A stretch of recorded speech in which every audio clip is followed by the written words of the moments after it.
Though Indian civilization is discussed along with other ancient civilizations of the world, like the Sumerian, Mesopotamian, Egyptian, and Greek civilizations, it could be much older than the rest.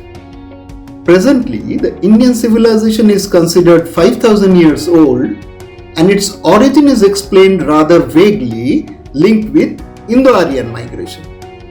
Discovery of several newer archaeological sites like Mehergarh, Gulf of Kambat Cultural Complex, Rakhigadi, Virana, Lahura Deva, and Pumpuhar suggest that this civilization is at least 10,000 years old. It is also possible that the Indian civilization played the role of a mother in the origin of other ancient civilizations. Evidences suggest that the Indian origin fraternities had traveled to distant lands long ago to establish other ancient civilizations. At a later date, a large number of them returned to India for various reasons. This reverse migration phenomena is popularly known as Indo-Aryan migration. In fact, reverse migration of Indian origin fraternities resulted in the collapse of all other ancient civilizations of the world almost at the same time. As such, mysteriously, we do not find any reason for the collapse of other ancient civilizations. On the other hand, Indian civilization not only continues, but they also constructed several archaeological marvels which are comparable to the best archaeological monuments of the world. Excellent skill in stone cutting and creating stone sculptures remains at the center of such constructions. It is possible to establish the above view when we arrange the genetic, archaeological, linguistic, and cultural evidences in a meticulous manner. I intend to initiate a discussion in that direction with available ground evidences and analysis of available scientific data. My first endeavor is to establish that the Egyptian civilization was developed by Indian origin fraternities. At this juncture, we have to consider that AMH, or anatomically modern humans, scientifically known as Homo sapiens, originated in Africa about 2 lakh years ago.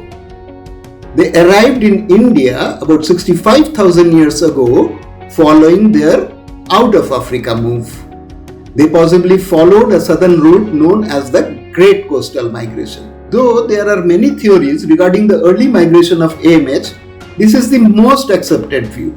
In all probability, AMH reached Andamans from the Bengal-Myanmar coast. They continued their eastward journey farther all the way to Australia. It is possible that India served as the intermediate host of AMH and they continuously lived there for 65,000 years.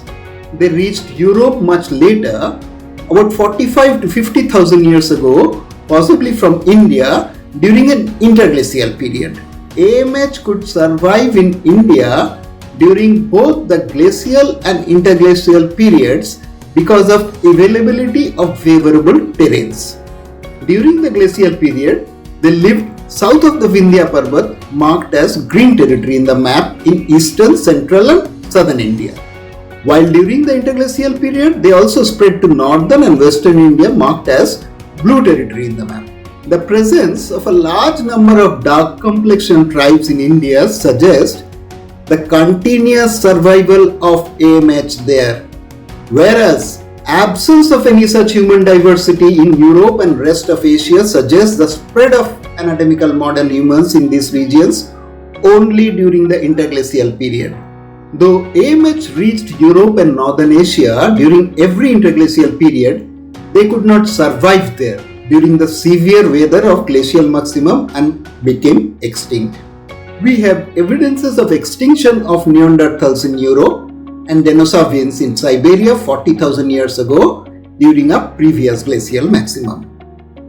It is possible that Indian origin people spread to other regions of Asia and Europe during the interglacial period once the Trans-Himalayan migration was possible.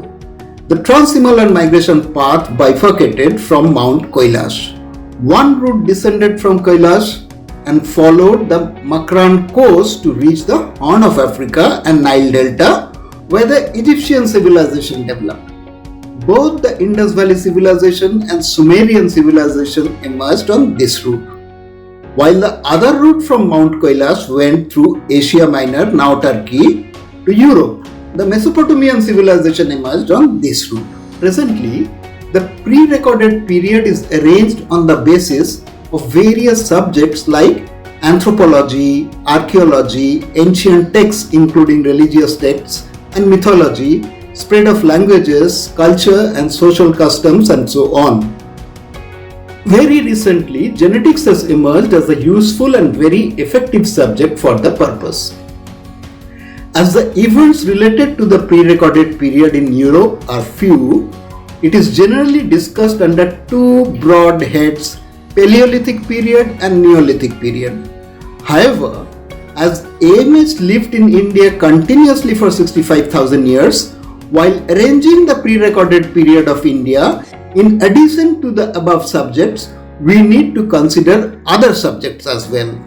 These newer subjects in relation to India need to be identified and appreciated. I intend to discuss the pre-recorded period of India under the following heads: origin of several fraternities who identified themselves with various animal symbols, events related to glacial and interglacial periods, a probable period of matriarchal culture, the spread of Indian origin fraternities to distant lands, various possible migration routes and trans-Himalayan migration, reverse migration of Indian origin fraternities from Egypt and Europe. It is possible to establish the evidences of origin of newer AMH fraternities on the eastern coast of India. It is also possible to establish the migration paths of the Indian origin fraternities to distant lands. Our humble mission is to investigate the available features and ground evidences and available data in order to review our history and learn about it from an entirely new perspective.